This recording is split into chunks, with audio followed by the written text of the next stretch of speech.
What is the best way to watch the Halloween franchise? So obviously you should watch them all if you love horror and the franchise.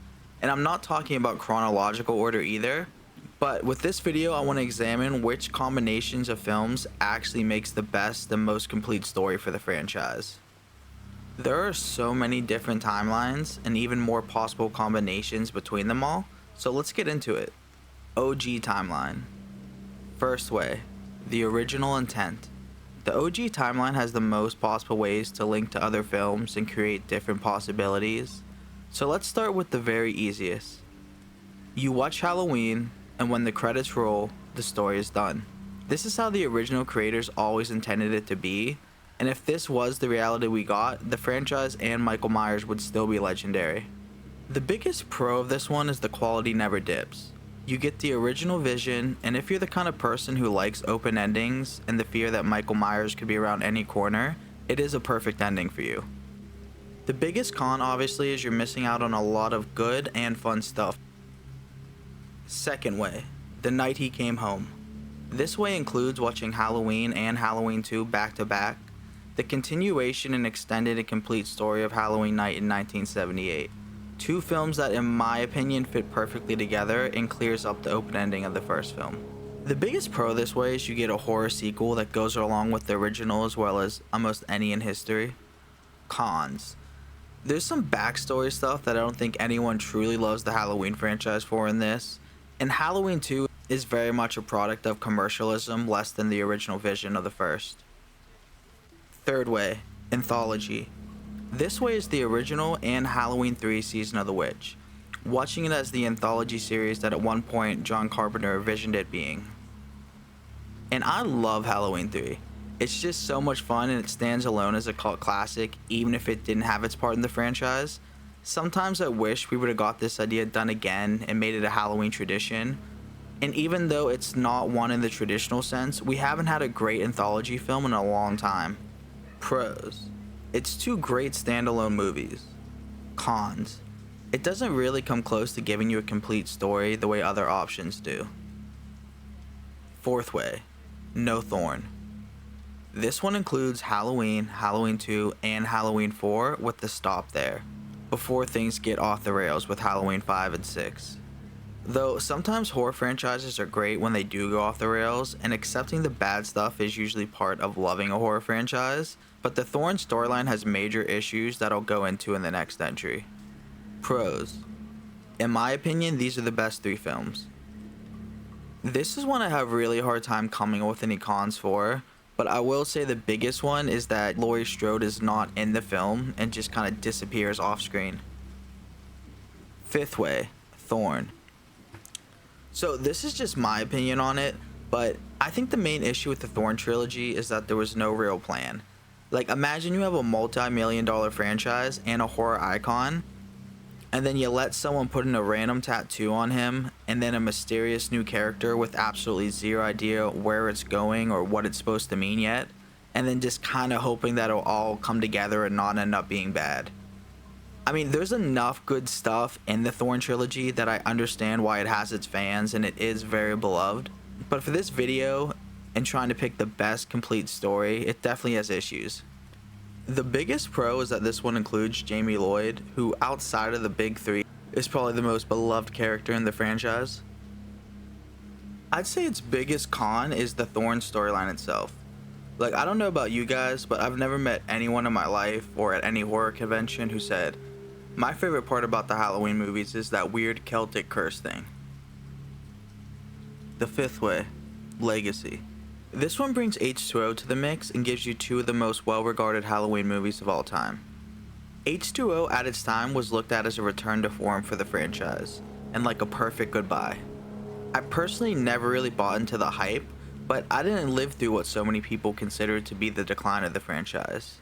By the time I was old enough to watch the films, all of these had been out for years and you could really only binge them through DVDs you got at Best Buy or if they were on Comcast On Demand.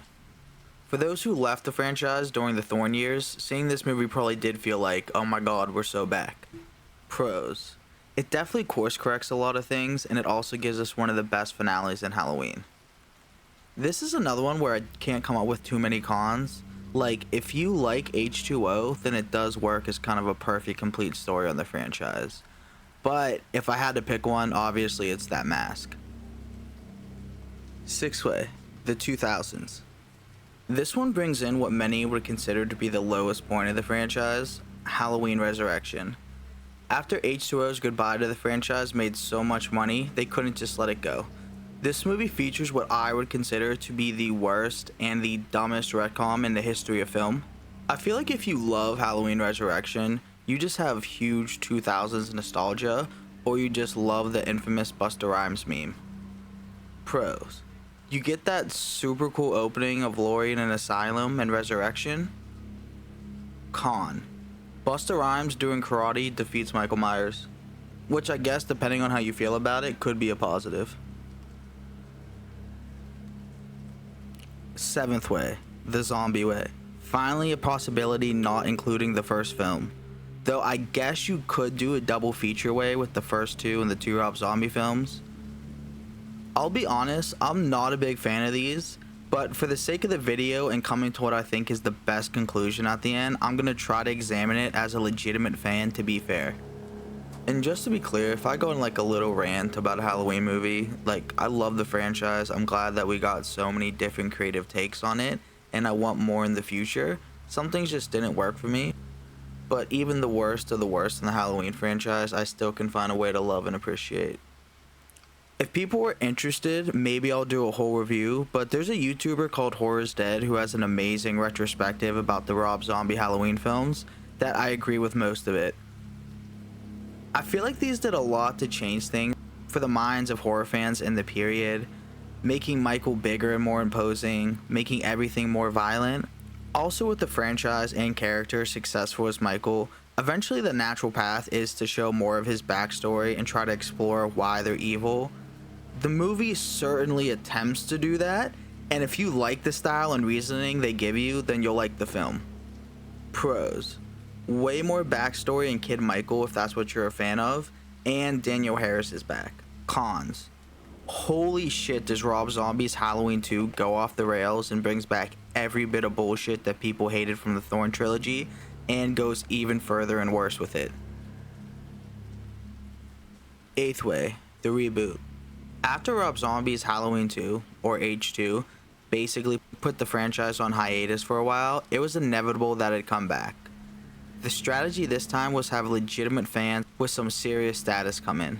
The partnership of Danny McBride and David Gordon Green, and then Blumhouse, another love-or-hate figure in horror, then also original director John Carpenter being involved, seemed like we had a strong base for a reboot. I feel this latest trilogy only really gave us one way to watch them, because even though if you watch them it seems like there's less of a concrete plan than there was with the Thorn trilogy, it was always planned to be a trilogy. Halloween and Halloween Kills don't really end, they pause and wait for the next film. So they take the original and all act as a sequel to that, ignoring everything else. I have to be completely honest, and I'm sorry if I ramble here, but I've never seen a film fall apart as badly on a second viewing as Halloween 2018 does. When they say they had like 100 versions of the script till they got the final one, I completely believe them, because it's just full of unfinished ideas, unexplained characters, lapse in logic, and some of the worst tell don't show I've ever seen. For example, it seems like one of the ideas they had for this new trilogy was, what if we had evil Loomis?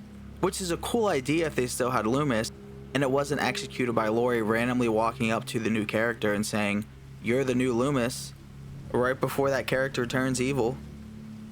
Halloween Kills is a gigantic mess, and then Halloween Ends feels like a director's so bored he didn't want to make a Halloween movie at all and just kind of wanted to show off that he's seen Fallen Angels before. Okay, sorry for the rant, but I really think these films just get so much wrong, but they kind of get a pass because enough big names are involved, and Halloween 2018 is such a gigantic nostalgia trip. Like, if you went up to fans, or just honestly random people on the street, and asked them, what's the best idea you have to end the Halloween franchise? I guarantee you none of them would give you something as bad as what the idea for what Halloween Ends ended up being. They do nail the music and the nostalgia and the cinematography though, but nobody in the history of this franchise had the resources that this creative team did. And with what they did with it, it's just mind-boggling that this was the plan, or that they had so little of a plan that this is what they ended up with. If you love these films though, that is awesome, and I'm glad that some people got enjoyment out of them, and nobody's opinion is better than anyone else's, so please feel free to defend it. But any movie where Michael Myers suddenly has Jason Voorhees / Superman powers just isn't for me. Pros. Halloween is back without swearing every 2 seconds and white horses and thorn tattoos. And like I said before, the music, the nostalgia, and the cinematography in these are amazing. Cons. Unfocused trilogy, and Halloween Ends as the end of the franchise is as bad as any other ending that they've tried.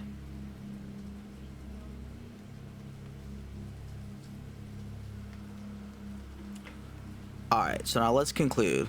And I will never think my opinion is better than anyone else's when it comes to films, so let me know what you think in the comments as well. So off the bat, you can probably guess the first thing I am eliminating is the reboot trilogy. They had more resources than anyone to make a great and complete story, and they just didn't, in my opinion. But it's Halloween, so even if Michael Myers is going to space, it's gonna make money. So at least they have that, and showed that there's still so much interest in this franchise that we'll get more films in the future. The second to go, in my opinion, is The Zombie Way. The story falls apart too much in H2, and I think getting another director for the second film, rather than Rob Zombie, who seemed like he just really wanted to move on to something new by then, could have made it way better. Next, I'm going to eliminate The 2000s Way. Like I said, the retconning alone in the beginning of Resurrections kills any shot it has at being the best way to watch the Halloween franchise. Though I think the concept has potential, the execution just never was there. Next out, Thorn. And I know people love Thorn. I personally will watch it every October, but it always feels sad to go from some of the best stuff in the franchise in Halloween 4 to go to all the weird cult bad stuff in Halloween 6. Like, I have no idea why it's so hard to make a good Halloween film, but I would say the logical first step is to take anyone who suggests Michael getting his niece pregnant, a white horse, or a mysterious man in black, and just asking them to leave the room. Other than the final two, these are probably the closest for me, but I'd next eliminate the Legacy Way, and then Anthology. We're entering the territory though, where in my opinion, where we have nothing but good movies left. So now we're down to 3. And I think all of these have strong arguments, and there's really no wrong answer between them. But in my opinion, the next to go is the original intent. As much as the creators hate some of the stuff that came after it, I don't think the fans do. And the original Halloween is a masterpiece that will always stand on its own, but when it comes to the best way to watch these movies, stopping at just one I don't think is the right way, other than in the mind of some film critics and the original creators. Next. No Thorn. And I feel this is the way most people would say is the best way to watch Halloween, with Halloween, Halloween 2, and Halloween 4 being the clear best films in the franchise. The only thing keeping this from winning, in my opinion, is that our main character just disappears and is written out of the movie in an off-screen car crash. So the winner, and in my opinion, the best way to watch the Halloween franchise, The Night He Came Home Way. Halloween 2, I think, is one of the best sequels in horror history. The ending of Halloween 2 is by far the best they had, in my opinion. In the end, Michael wasn't a boogeyman. He was just the man who brought evil to a small town. Halloween and Michael Myers don't need over-explained or special powers. In a lot of ways, and along with Scream, I would say Halloween's kind of the perfect American horror film. And I know this probably wasn't the intent for the filmmakers, but I feel the two settings go together perfectly for a complete story. Starting in the suburb, for where most life happens, and ending in a hospital, for where most life begins and ends. Beginning anew for Laurie and ending for Michael, as the nightmare of the night he came home is now over.